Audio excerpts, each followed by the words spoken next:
Hello everyone. Today we are going to discuss about the last lecture नहीं हमारा part 4 है। Last कल होगा, ठीक है। पार्ट 5 हमारा लास्ट आएगा। आज हमारा पार्ट 4 है, practice session of class 9 biology chapter first basic building of life. Part 4 है और 1 2 3 हो चुका है। 3 पार्ट हमने करा दिया है और 20-25 क्वेश्चन हमने कराया पर लेक्चर अगर देखा जाए तो, ठीक है। तो इस हिसाब से अगर हम पार्ट 4 में अगर 25 क्वेश्चन अगर होगा, इसमें 25 या 22 हो गए, ठीक है। तो इस हिसाब से अगर 100 के पास हमने क्वेश्चन प्रैक्टिस कर ली, पार्ट 5 में मिला के करीबन 120-130 के पास हो जाएगा पार्ट, मतलब चैप्टर तुम्हारे फर्स्ट से बेसिक बिल्डिंग ऑफ लाइफ का, ठीक है। ये हमने ऑप्शनल क्वेश्चन करा रहा हूँ, एमसीक्यूज बेस रहेगा। लास्ट में एनसीईआरटी मैंने डिस्कस कर दिया है, एनसीईआरटी का लेक्चर आकर देख लो, एनसीईआरटी मैंने अपलोड कर दी है उसका लेक्चर, जो तुम्हारा एनसीईआरटी साइज है। ये एमसीक्यू इसलिए बता रहा हूँ क्योंकि एमसीक्यू क्या होता है ना कि कम समय में तुम ज़्यादा क्वेश्चन कर पाते हो। अब शॉर्ट वाला लेके आऊँगा तो उसको लोग अब अपने एक स्टेटमेंट वाइज अगर क्वेश्चन रहेगा तो उसको जो उसको आंसर बनाओ, फिर पॉइंटर्स लिखो, उसको एक्सप्लेन करना पड़ता है। उससे अगर वो मैं वही सब आपको बता दूंगा तो फिर अपना माइंड का भी इस्तेमाल करोगे। इसलिए मैंने इस ऑप्शनल क्वेश्चन इसलिए कहा क्योंकि कम समय में ज़्यादा क्वेश्चन कर लोगे, ये बेनिफिट। दूसरा चीज़ है तुम्हारी कॉन्सेप्ट चीज़ें सब रिवाइज हो जाएंगी। जितना सब लेक्चर में बताया गया है वो तुम्हारे इसी उसी से रिलेटेड इसमें सब क्वेश्चन हैं, तो तुम्हें क्लिक करेंगे। Power house, mitochondria, graveyard, lysosome, brain, nucleus, बस खत्म। और मान लो स्टेटमेंट पूछ लिया nuclear, why nucleus is called the centre of the cell या ब्रेन ऑफ द सेल्स क्यों बोलते हैं, because it control all the functions of cell, क्योंकि वो सेल्स के सभी फंक्शन कंट्रोल करता है। सिंपल सी बात है, उसके बिना कुछ काम होने वाला नहीं, ठीक। तो इसलिए ऐसा कुछ आएगा। बोलेगा बताओ अच्छा माइटोकॉन्ड्रिया को एटीपी या पावर हाउस ऑफ सेल क्यों कहते हैं, because it perform respiration in which we use glucose molecules in the presence of oxygen and break down into CO2 and water and make ATP energy for the functions of the body। खत्म। बस अपने से statement बना के लिख दो 3-4 point, खत्म। Simple सा है। अब क्या मैं उसको स्टेटमेंट अपने लैंग्वेज में लिखाऊंगा तो याद करने में दिक्कत होगा, खुद की लैंग्वेज में लिखोगे तो याद रहेगा हमेशा। ये बात में प्रॉब्लम नहीं होगी, हमेशा याद नहीं करना पड़ेगा क्योंकि अगले साल तो बॉडी भी देना पड़ेगा, ठीक है। तो शुरू करें क्वेश्चन प्रैक्टिस पार्ट 4, ठीक है। चालू करें, चालू करते हैं। क्वेश्चन नंबर फर्स्ट आपकी स्क्रीन पे ये आ गया है। पहला क्वेश्चन क्या बोल रहा है, क्वेश्चन नंबर फर्स्ट है the cell division is the process by which. ये हम अगर हम देखें ना तो ये हम सेल डिवीजन में पहुंच चुके हैं, ठीक है। सेल डिवीजन और सेल थ्योरी इसमें कवर हो जाएगी। बचेगा 2 पार्ट बचेगा कल जो तुम्हारा खत्म हो जाएगा। माइटोसिस और meiosis cell division 2 specific part हैं, उनको थोड़ा टाइम देना पड़ेगा। तो उसमें करीबन मैं सोच रहा हूँ कि उस केवल 2 टॉपिक पे माइटोसिस और मियोसिस से 15-20 क्वेश्चन करा दो, अकेले 2 टॉपिक। अभी क्या सब कंपाइल करके 20-25 करा रहा था, अब क्या केवल 2 टॉपिक माइटोसिस और मियोसिस पे केवल 20-25 क्वेश्चन करा दें। उससे क्या होगा, कॉन्सेप्ट क्लियर हो जाएगा तुम्हारा माइटोसिस और मियोसिस के बारे में, ठीक है। अभी तो मैंने जनरली इंट्रो से उठाया क्वेश्चन। सेल डिवीजन एक ऐसा cell division is a process by which, cell division एक ऐसा प्रोसेस है जिसकी वजह से क्या होता है। ऑप्शन के स्टेटमेंट बताओ। सेल डिवीजन एक ऐसा प्रोसेस है जिसकी वजह से क्या होता है। अगर माइटोसिस की बात करें तो उससे नंबर ऑफ सेल्स डेवलप हो जाती हैं, डबल हो जाती हैं। और मियोसिस की बात करें तो उसमें क्रोमोसोम नंबर आधा होता है, 1 जनरेशन से दूसरे सेकंड जनरेशन पास ऑन होता है, ठीक।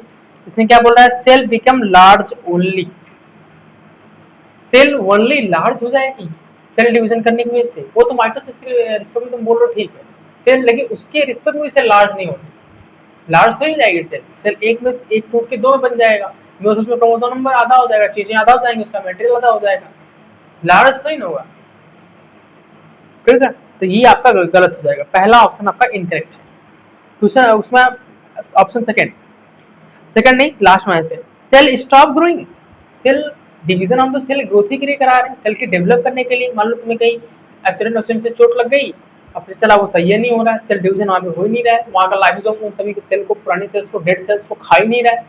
जब तक उन सभी डेड सेल्स पुरानी सेल्स को खाएगा नहीं, डाइजेस्ट नहीं करेगा लाइसोसोम, तब तक नई सेल्स बन नहीं करेगी, तो तुम्हारा लाइसोसोम वर्क ही नहीं कर रहा है। सेल डिवीजन तो हम तो ग्रोथ को स्टॉप नहीं, ग्रोथ को परफॉर्म करने के लिए क्या करते हैं ना, तो ये भी गलत हो जाएगा। सेल डाई नेचुरली, इसलिए सेल डिवीजन कर रहे हैं कि सेल जाके तुरंत मर जाए, मतलब सेल डिवाइड ही नहीं कर पाए अच्छे से तो डाई हो जाए, तुरंत डाई हो जाए। मतलब ये हो जाए कि एक्सीडेंट हुआ नहीं, चोट लग गई, ये कैसे हो सकता है। मतलब मान लो तुम ऐसे जा रहे थे, पैदल पैदल से जा रहे थे और उधर से बाइक आई और इतना डिस्टेंस नहीं बचा, अभी तुम भिड़े नहीं हो उसे, लेकिन तभी तुमको चोट लग गया, ये कैसे हो सकता है। तो वही बोल रहा है ये कि सेल डिवाइड नेचुरली, अपने सेल डिवाइड कर रही, वहाँ पे तुम्हें चोट का ऐसे वो मतलब सिम्टम्स में देखने लगे, रेड होने लगा, ब्लैक कलर का बन गया, लाइक हमारी वहाँ की जो आरबीसी होती है वो क्लॉट होने लगती है धीमे धीमे, इससे रेड ब्लैक कलर बनने लगता है। तो ये भी नहीं होगा। दूसरा, normal cell form from pre existing cells, हाँ ये ठीक है। हम सेल डिवीजन ऐसे होता है, या सेल डिवीजन का प्रोसेस जिसके जरिए क्या होता है, एक नॉर्मल सेल दो सेल में डिवाइड हो जाती है। एक सिंगल सेल रहेगी और उसके अंदर 46 क्रोमोसोम है, एक में 23, दूसरे में 23, तो मियोसिस कहलाएगा। एक सिंगल सेल थी, दो में डिवाइड होकर गई, माइटोसिस कहलाएगा। फिर वो नेक्स्ट वाली दो में डिवाइड करेगी, माइटोसिस। फिर एक नेक्स्ट वाली दो में डिवाइड करेगी, माइटोसिस। ठीक है, तो आपका ऑप्शन नंबर बी सही हो जाएगा इसका पहले क्वेश्चन का। तो फर्स्ट क्वेश्चन का कौन सा सही हो जाएगा, option number B. Question number second, which type of cell division is responsible for the growth and repair of body. कौन सा ऐसा सेल डिवीजन है जिसमें हम generally growth and cells repairing की बात करते हैं, वो मियोसिस है कि माइटोसिस। मियोसिस में सिस्टम आधा होगा, मटेरियल आधा होगा, चीजें आधा होंगी, लेकिन वो डिवाइड होगा दो में होता है, ठीक है, मतलब दो पार्ट में बनेगा, लेकिन उसमें क्या होगा ये है कि उसमें मटेरियल आधा हो जाता है, ठीक है, उसमें क्या होगा चीजें आधा हो जाएंगी। और माइटोसिस में क्या होगा, चीजें डबल होती हैं, क्योंकि फिर G1 G2 S फिर, लेकिन लास्ट आते आते आप देखोगे कि जितना मटेरियल उसमें था आफ्टर डिवीजन के बाद, आफ्टर डिवीजन उसमें भी उतना ही हो जाता है। लेकिन दो सेल एक इंडिविजुअली दो सेल बन जाती है, मटेरियल सेम कॉपी पेस्ट हो जाता है, लेकिन दो सेल बन गई, तो कहीं ना एक से दो हुआ ना तुम्हारा, तो तुम्हारी सेल ग्रोथ और हुई ना। इसमें सेल ग्रोथ में अगर किसका इंपॉर्टेंस है, कौन से डिविजन का, कौन सेल डिवीजन का, माइटोसिस या मियोसिस में किसमें ज्यादा रोल है, किसका सेल को ग्रोथ रेगुलेशन टिश्यू रिपेयरिंग में इंपॉर्टेंस, तो वो तुम्हारा माइटोसिस है, मियोसिस नहीं है। ऑप्शन नंबर बी, मियोसिस नहीं होगा, बाइंडिंग डिफिजन नहीं, वो तो अमीबा या ऐसे हम, हाँ शायद अमीबा में नहीं, हाइड्रा वाइड्रा में देखने को मिलता है, बर्डिंग में नहीं। आप सिंपल से देखो, इसमें ऑप्शन नंबर बी लगाओ, कहानी खत्म करते हैं। ऑप्शन नंबर कौन सा लगाओगे, बी लगा दो, ऑप्शन नंबर बी। ठीक, question number second. Question number third, meiosis is important for, meiosis किसमें इंपॉर्टेंट होता है, पहला बोल रहा ग्रोथ ऑफ स्किन सेल्स, नहीं इसमें तो माइटोसिस जनरली हो सकता है, ठीक है, म्यूसिस नहीं होगा। रिपेयरिंग और डैमेज इसमें जाएगा। Healing wounds, mitosis, cell divide करेगी, क्लॉटिंग ऑफ ब्लड हो जाएगा, ब्लड क्लॉट करेगा, ठीक, तो ये भी नहीं होगा, ये भी नहीं होगा, ये होगा ऑप्शन नंबर सी तुम्हारा सही हो जाएगा, genetic diversity and reproduction. Question number four, four क्या बोल रहा है, according to the cell theory all living organism are made up of, cell theory के अकॉर्डिंग सभी, चाहे वो प्लांट हो, चाहे वो एनिमल हो, चाहे कोई इस धरती, चाहे जो भी लिविंग ऑर्गेनिज्म हो, किससे बना हुआ, टिश्यू से बना हुआ, सेल से बना हुआ, ऑर्गन से बना हुआ, ऑर्गन सिस्टम से बना है कि ऑर्गेनिज्म से बना हुआ, बताओ। केवल टिश्यू से ना, केवल ऑर्गन से नहीं, मॉलिक्यूल से नहीं, वन और मोर सेल से बना हुआ, ऑप्शन नंबर सी। लेकिन अगर हम बात करें, थोड़ा सा डीप एनालिसिस करेंगे, तो ये तुम्हारा अगर यहाँ पे वनली नहीं होता ना, तो मॉलिक्यूल नहीं होता, क्योंकि जब तुम सेल्स को तोड़ोगे ना अंदर, उसको भी सेल को भी तोड़ के अंदर जाओगे सिंथेसिस करने, तो उसके अंदर दो मॉलिक्यूल्स मिलेंगे, माइक्रो मॉलिक्यूल्स और मैक्रो मॉलिक्यूल्स। इसलिए ह्यूमन बॉडी कैसी होती है, ह्यूमन बॉडी किससे बनी हुई है, ह्यूमन बॉडी मॉलिक्यूल्स से बनी, माइक्रो मॉलिक्यूल्स और मैक्रो मॉलिक्यूल्स। जब इन दोनों का अरेंजमेंट हुआ, जब दोनों में आपस में मिक्स हो गए, जैसे मैक्रो मॉलिक्यूल्स जैसे चल रहे थे, माइक्रो मॉलिक्यूल्स जैसे चल रहे थे, जैसे ही एक जगह पर दोनों मिक्स हुए, तो जो जिनकी डेंसिटी कम थी वो ऊपर आ गए, जिनकी डेंसिटी ज्यादा थी वो नीचे आ गए, और जिनकी डेंसिटी कम थी वो ऊपर की तरफ फ्लोट होते होते होते होते एक बड़ा सा सर्कल बना लिया, उस सर्कल को बोलते हैं सेल मेम्ब्रेन, और सेल मेम्ब्रेन फॉर्म कर ली। और जिनकी मतलब जो उस मैट्रिक्स में डूब जाना चाहते हैं या उसमें सॉल्युबल है, वो सॉल्युबल हो गए, या कुछ ऐसे थे जो ना ही बाउंड्री की तरफ मूव किए, बीच में रह गए, तो न्यूक्लियस बना लिया, क्लोरोप्लास्ट बना लिया, सेंट्रोसोम बना लिया, राइबोसोम बना लिया, गोल्जी बॉडी बना के कंपार्टमेंटलाइजेशन, फिर ऐसे वेरिएशन होते होते तुम्हारी सेल्स बनी। तो सेल को भी तोड़ोगे क्या मिलेगा, मैक्रो मॉलिक्यूल्स और माइक्रो मॉलिक्यूल्स, मतलब ये क्लास 7 बायो मॉलिक्यूल्स का पार्ट, ठीक है। अभी बस तुम्हें इतना ध्यान रखना है कि one or more cells. Question number 5, who first reported that all plant are made up of cells, बताओ कौन ऐसा बोला था आदमी, ऐसा कौन सा आदमी मिल गया तुमको जो बोल दिया कि प्लांट सभी सेल्स से बने हुए।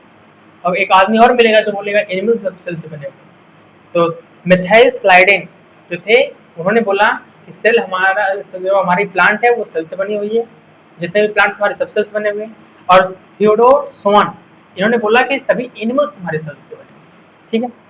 तो प्लांट सेल से बने हुए कौन किसने बोला? Methyl option number B. Direct cell theory का सवाल है, कराया अपने आप लेक्चर देख के आओ एक बार, फिर इसके बाद कर ले जाओ बस। Who concluded that animal cells are made up of cells? Animal cell से बना, ये किसने बताया? थियोडोर ने बताया। जो ये एक बॉटनिस्ट थे, एक जूलॉजिस्ट थे, तो थियोडोर हो जाएगा। ये तुम्हारा जूलॉजिस्ट था, ये तुम्हारे जूलॉजिस्ट थे और ये तुम्हारे बॉटनिस्ट थे। बॉटनी से रिलेटेड था इसलिए प्लांट बता दिया, और जूलॉजी एनिमल से, जीव जंतु की स्टडी को बोलते हैं क्या? जूलॉजिस्ट बोलते हैं उनको, तो उससे एनिमल बोल दिया। ठीक है। Question number 7, who state that new cell arises from pre existing cells? उन्होंने एक वर्ड बोला, ओमनी सेलुला ई सेलुला, Rudolf Virchow 1855। Option number B 1855, बनारस आंसर सही हो जाएगा। Question number 8, which of the following is not a statement of cell theory? कौन सा इसमें स्टेटमेंट जो सेल थ्योरी का नहीं है? तो cell are the basic unit of, हाँ इन्होंने बोला था कि हाँ सेल हमारी बेसिक यूनिट है, जिससे प्लांट भी सेल से बना है, एनिमल भी सेल से बना है, दोनों ने बोला सही है। All cell exist from pre existing cell, ये भी सेल थ्योरी का पार्ट है कि जो हमारा सेल थ्योरी था उसको फॉर्मल शेप मिला रुडोल्फ विर्सो की वजह से। और उन्होंने बोला कि क्योंकि जो तुम्हारे मिथाइल स्कैटन और थियोडोर थे, उन्होंने वायरसेस के बारे में नहीं बता पाया और कैसे सेल डिवाइड करते हैं वो नहीं बता पाया। तो रुडोल्फ विर्सो ने बोला देखो ओमनी सेलुला ई सेलुला हो जाता है। 1855 की कहानी है, एक आदमी आया था जिसने बोला कि सेल प्री एग्जिस्टिंग सेल से डिवाइड कर जाती है और फाइनल शेप सेल थ्योरी को मिल गया। ऑप्शन नंबर बी भी तुम्हारा सही है। ठीक है। All organism are made up of one और मोर सेल, बात सही है। सभी ऑर्गेनिज्म, जितने भी ऑर्गेनिज्म बने हैं वो एक से हो सकता है, दो से बन सकता है। मल्टीपल सेल से बने तो मल्टीसेलुलर, एक सिंगल सेल से बने तो यूनिसेलुलर, ये भी सही है। Cell arises spontaneously from non living matter, भाई साहब नॉन लिविंग मैटर से आ गई, मतलब कीचड़ से, मड से और स्पेन से, ये भी तो नॉन लिविंग है, सबसे आ गई लाइफ, वहीं से आ गई। यार हमारी जो सेल एराइज हुई बनी वो यहीं सबसे आ गई, नॉन लिविंग चीजों से, लिविंग से नहीं, नॉन लिविंग से। तो उसके अकॉर्डिंग सेल थ्योरी के अकॉर्डिंग ये तुम्हारा गलत है। ठीक है, और ये तुम्हारे गलत हो जाएंगे और तुमसे नॉट ही पूछा तो यही तुम्हारा सही भी हो जाएगा। Option number D. Question number 9, onion root tips are commonly used to study cell division because they are continuously divide, वो हमेशा डिवाइड करती रहती है। एक ओनियन पील लो, उसकी जो बेसमेंट नीचे काटो उसको और एक बॉटल के ऊपर रख दो पानी भर के, देखो अगर एक हफ्ते के लिए तो उसमें से रूट्स निकल जाएंगे, तो उससे सेल्स कॉन्टिन्यूसली डिवाइड करते रहती है। Divide continuously, option number B. Onion root है, प्लांटी है, तो लैक ऑफ न्यूक्लियस क्या बोल रहा है? नो क्रोमोसोम, ऐसा कहाँ है, कहाँ नहीं बोल रहा है। डू नॉट डिवाइड, डिवाइड नहीं करता तो जर्मिनेट कैसे करता है? कॉमन सेंस लगाओगे तो हो जाएगा। Question number 10, cell division help in, cell division किसमें हेल्प करती है? वो माइटोसिस और मियोसिस दोनों के लिए पूछ रहा है, उस हिसाब से ऑप्शन लगाना है।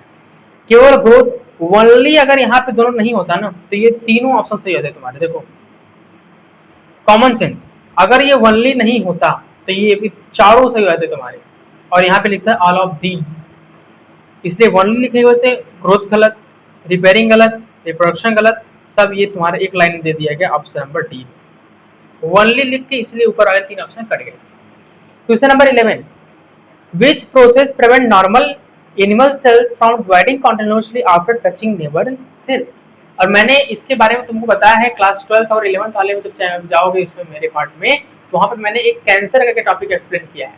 उसमें मैंने बताया कि सेल्स कैसे एपोप्टोसिस करती है, सेल कैसे डेड करती है, या सेल कैसे तुम्हारी कॉन्टेक्ट इनहिबिशन फॉर्मेशन करती है। कॉन्टेक्ट इनहिबिशन क्या होता है? एक ऐसा प्रोसेस होता है जिसमें अगर एक नॉर्मल सेल डिवाइड करना चाहे, अगर उसके अगल बगल कोई सेल्स नहीं होंगी तो नॉर्मल एक सिंगल सेल अलग अलग में डिवाइड हो जाएगी। एक सेल तुम्हारी दो इसमें डिवाइड हो जाएगी, उसमें डिवाइड हो जाएगी, उसमें डिवाइड हो जाएगी। लेकिन अगर ऐसा हो जाए कि कॉन्टेक्ट इनहिबिशन, इसी को बोलते हैं कॉन्टेक्ट इनहिबिशन, होता है कोई पास में आ गया तो बस तुम्हें डिवाइड नहीं करना है, कुछ करना ही नहीं, पास में कोई आया तो तुम्हें डिवाइड करना ही नहीं है, इसी को बोलते हैं कॉन्टेक्ट इनहिबिट। मतलब पास में कुछ चीजें टच हो गई तो आप डिवाइड नहीं करें। जैसे ट्रेनों में बहुत भीड़ होती है तो कुछ लोग होते हैं घुस्से से तो घुस्से चले आएंगे उसमें, या कुछ लोगों की सेपरेट खड़े रहते हैं अलग, मतलब कोई और अलग पास में आएगा तो और साइड में खड़े हो जाएंगे, इधर भी कोई आएगा तो और इधर झुक के खड़े हो जाएंगे, इधर मुंडी नीचे कर खड़े हो जाएंगे, तो ऐसे आदमी तुमको देखने को मिलेंगे वहाँ पे। ठीक है, तो उसी को बोलते हैं कॉन्टेक्ट, क्योंकि वो लोगों से कॉन्टेक्ट इनहिबिशन कर रहे हैं। अब कुछ लोग होते हैं कॉन्टेक्ट इनहिबिशन नहीं करते हैं, खड़े रहे बीच में खड़े हो जाएंगे, एकदम नॉर्मल ऐसे सीधे खड़े हो जाएंगे, तुम भले तुम्हारा पैर कुचल जाए, कुछ भी जाए, कुछ उसमें मतलब इसको बोलते हैं नॉन कॉन्टैक्ट इन्वेशन। मतलब ये कॉन्टैक्ट इन्वेशन नहीं शो कर रहा है, ऐसे ही आदमी को बोलते हैं ट्यूमर सेल्स, क्योंकि ट्यूमर सेल्स ऐसे सेल्स होती है जो कॉन्टिन्यूसली डिवाइड करती रहती है, वो देखती नहीं कॉन्टैक्ट इन्वेशन क्या बोलती है। अगर अच्छा बगल में चले, चलो मैं यहाँ खड़ा हो जाऊंगा, और नहीं तो क्या कोई दिक्कत है क्या, आगे खड़े तो इनके ऊपर खड़ा हो जाऊंगा, ऐसे ऊपर खड़ा हो जाऊंगा। इसे बोलते हैं कॉन्टैक्ट इन्वेशन शो ना करना। ठीक है, तो नॉर्मल जो सेल होती है वो कॉन्टैक्ट इन्वेशन शो करती है, लेकिन जो तुम्हारी कैंसर ट्यूमर सेल्स होती है वो कॉन्टैक्ट इन्वेशन नहीं शो करती, इसलिए क्या हो रैपिडली डिवाइड करती चली जाती है, जिसकी वजह से क्या होता है बॉडी का मास बढ़ने लगता है। ठीक, तो पहला क्वेश्चन 11वां क्वेश्चन पूछ रहा है कि क्या होता है after touching the cell, touch cell को टच करने के बाद नॉर्मल से डिवाइड करना रोक देती है, उसे बोलते हैं कॉन्टैक्ट इन्हिबिशन। अब बताइए अगर हम रियलिटी बताएं तो तुम्हारा किस नाइन्थ का पार्टी नहीं, ये तुम्हारे क्लास 12 में जब आप पाओगे ह्यूमन हेल्थ डिजीज पढ़ोगे तो उसमें एक कैंसर करके टॉपिक आता है क्लास 12 का, उसमें तुम्हें पता चलेगा कॉन्टैक्ट इन्हिबिशन क्या होता है। अब क्लास 12 की चीजों को यहाँ पे वो इंक्लूड कर दिया, यही थोड़ा सा इस नए एनसीईआरटी का बेनिफिट बोल सकते हो, थोड़ा सा मतलब दिमाग को खोलने वाली चीजें बताया गया कि तुम आगे की चीजें पहले थोड़ा जानते रहो ताकि वहां जाने के बाद क्रिस्टल क्लियर हो, समझ रहे हो। Question number 12, loss of contact inhibition इस सेल में लीड टू, अगर कॉन्टैक्ट इन्हिबिशन लूज कर दे या लॉस कर दे तो उन सेल्स को बोलते हैं ट्यूमर सेल्स या कैंसरस सेल। जिनके पास कॉन्टैक्ट इन्हिबिशन नहीं होता, पास में सारी सेल खड़ी रहेगी, उसके ऊपर चढ़ के चली जाएगी, उसके ऊपर चढ़ के डिवाइड कर देगी, लेकिन उसको क्या करेगी, उसको खत्म करके डिवाइड कर देगी, लेकिन कॉन्टैक्ट इन्हिबिशन रोकेगी नहीं, उसके ऊपर डिवाइड करते कर जाएगी, उसे बोलते हैं कैंसर हो जाना। ठीक है, क्योंकि क्या पहले ट्यूमर फॉर्मेशन होगा, नॉर्मल से जल्दी जल्दी डिवाइड करने लगती है तो उसे बोलते हैं ट्यूमर फॉर्मेशन। जल्दी डिवाइड करेंगे तो क्या होगा, ऐसे तो हमारी ये नॉर्मल मसल्स हैं, यहाँ मसल्स के ऊपर से गोले गोले टाइप बन जाएंगे, ये मसल्स हमारी फूलने लगेंगी ऊपर की तरफ, तो रहने बोला ट्यूमर का फॉर्मेशन हो जाता है। फिर यही क्योंकि ट्यूमर तुम्हारा कैंसर की प्रॉपर्टी होता है, फिर जल्दी और वही ट्यूमर बहुत तेज सी बॉडी में फैलने लगे तो उसे बोलते हैं कैंसर हो जाता है। खत्म। तो क्या होता है लॉस अगर contact losses of the contact inhibition क्या बोलते हैं, फॉर्मेशन ऑफ ट्यूमर, खत्म।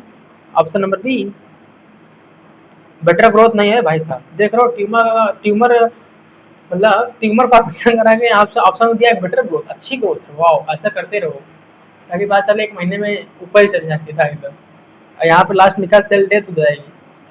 Question number 13, errors during mitosis में रिजल्ट इन, अगर माइटोसिस में एरर हो जाए तो क्या होता है, माइटोसिस की वजह से ही तुम्हारी सेल डिवाइड करती है, अगर मान लो माइटोसिस में एरर हो जाए तो तेज डिवाइड करने लगेगी, और जब भी कोई चीजें सेल्स तेज डिवाइड करती हैं तो ट्यूमर ही फॉर्मेशन होती है, और वो नॉन लॉक कर देती है कॉन्टैक्ट इन्हिबिशन को। बताओ कंट्रोल ग्रोथ होगा ना भैया, अगर एरर हो गया तुम्हारे माइटोसिस में तो भाई साहब कंट्रोल ग्रोथ नहीं होने वाली है, क्योंकि वो नॉर्मल सेल नहीं है। इंक्रीज फर्टिलिटी ना, ऐसा कौन से बोल रहे हो, तो क्रोमोसोम ना, ये B, uncontrolled cell division and tumour formation हो जाता है इसकी वजह से, ऑप्शन नंबर बी से।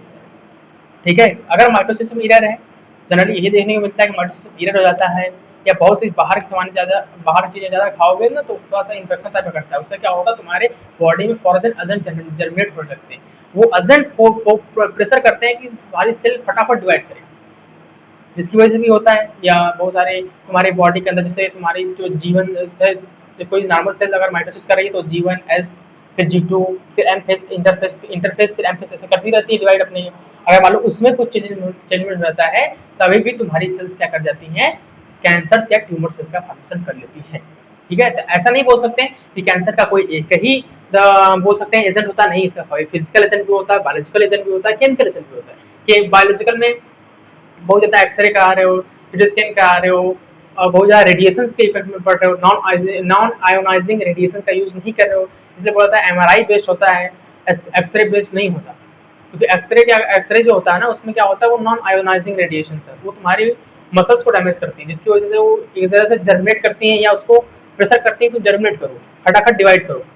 ठीक है, तो इसलिए MRI जो होता है उसमें मैग्नेटिक रेजोनेंस इमेजिंग का यूज़ किया जाता है, जिसमें तुम्हारा नॉन आयोनाइजिंग रेडिएशन का यूज़ किया जाता है, जो बहुत ही बेटर होता है, वो तुम्हारे बॉडी को हार्म नहीं करता है। इसीलिए और तुम्हारे फिजिकल एजेंट में तुम बहुत ज़्यादा तम्बाकू ये सब नशा वशा वाला सिस्टम तुम करे जा रहे हो, ठीक है, तो उससे भी तुम्हारा खराब हुआ। ठीक, तो ये सब तुम्हारे मेजर मेजर फैक्टर्स हैं। तो एक ही फैक्टर को नहीं बोलते हम ना कि इसे एक ही फैक्टर तुम्हारी केवल माइटोसिस से ही केवल तुम्हारे इससे कैंसर होगा, नहीं तो और किसी से नहीं होगा, नहीं भाई साहब, बहुत सारे फैक्टर्स इसके लगे जाते हैं। ठीक, एक्सटर्नल एनवायरनमेंट ज़्यादा इफेक्ट करता है इन सब पे, ठीक है, ज़्यादा सेल्स में उतना नहीं होता है, लेकिन एक्सटर्नल एनवायरनमेंट का इफेक्ट ज़्यादा देखने को मिलता है। तो option number B.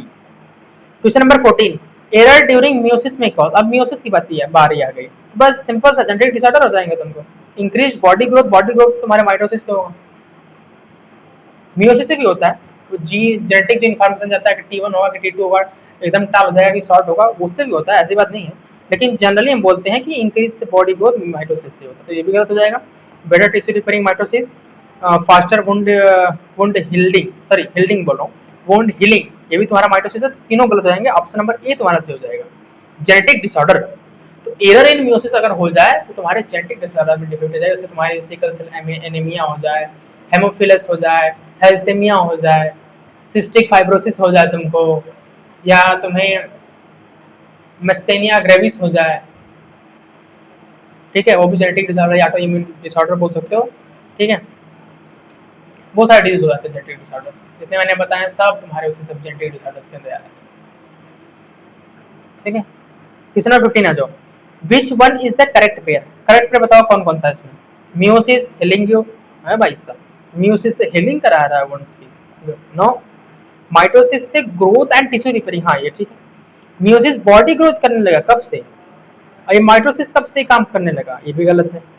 Option number हो जाएगा तुम्हारा, ऑप्शन नंबर बनारस, बी सही हो जाएगा इसका। ऑप्शन नंबर बी को बहुत ज़्यादा यहाँ पे ना पूरा एकदम कवर कर दिया इसको थोड़ा सा हम क्लियर ऑप्शन लगा देते हैं ऐसे करके, ठीक है। माइटोसिस का मतलब कि इसमें यूज होता है ग्रोथ एंड टिश्यू रिपेयर्स के अंदर। और कभी भी ध्यान रखना माइटोसिस इसमें यूज नहीं होता है, ठीक है, तो चला उससे भी तुम ये कराए जा रहे हो। मास्टर पूछ दिए तुम बता दिए माइटोसिस से हो रहा है, मास्टर यहाँ चकरा तुम चकरा उसको चक्कर गिर जाएगा वो कि तुमने आंसर क्या बोल दिया, ठीक है। तो ऐसी गलती ना करें। हमारा क्वेश्चन खत्म हो गया आज, इसलिए छोटा सा रखा हूँ क्योंकि अगला लेक्चर जो होगा पार्ट 4 चला ना, हाँ सर अगला 5 होगा, तो 5 वाले में क्या होगा, कम से कम 20 से 25 क्वेश्चन रहेंगे माइटोसिस मियोसिस, इसलिए मैंने इसको थोड़ा सा क्वेश्चन इसमें कम किया है। 15 क्वेश्चन है सर, हाँ 15 ही है, तो छोटा रखा क्योंकि अब चैप्टर खत्म भी है, उतना इंपॉर्टेंट टॉपिक नहीं है। जो इंपॉर्टेंट है उसमें मैंने 20-25 करा दिया, पीछे खत्म हो गए वो।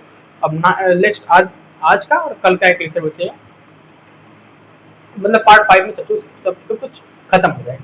तो हम पार्ट 5 खत्म करने के बाद एक पार्ट 6 ले लें जिसमें कंप्लीट चैप्टर के 100 पे करा दें, पीआईक्यू नहीं 100 क्वेश्चन पर टेस्ट करा दें, तो उसमें भी पूरा क्या होगा, पूरा होल चैप्टर रिवाइज हो जाएगा एक बार, ठीक है। सोच रहा हूँ उसके बारे में। तो खत्म हो गया यहाँ पे 15 आउट ऑफ 15 मेरा आ चुका है। अपना कमेंट करके बताना, ऐसा नहीं कि आंसर को साइड में देखते रहो और कमेंट करते रहो 15 आउट ऑफ 15, 15 आउट ऑफ 15। हमको लगा भाई साहब सब कुछ समझ में आ रहा है, पता चला तुमको आंसर झाग के लिखे जा रहे हो। पहले पॉज करना, फिर आंसर टिक करना, फिर पॉज करना, फिर आंसर टिक करना, ठीक है। ऐसे करोगे तो सही रहेगा। खत्म। तो हमारा यहाँ पे नेक्स्ट हम मिलेंगे आपको पार्ट 5 में, ठीक। तो मिलते हैं फिर किसी नेक्स्ट वीडियो के साथ नेक्स्ट लेक्चर में, तब तक के लिए ओके बाय, थैंक यू, जय हिंद।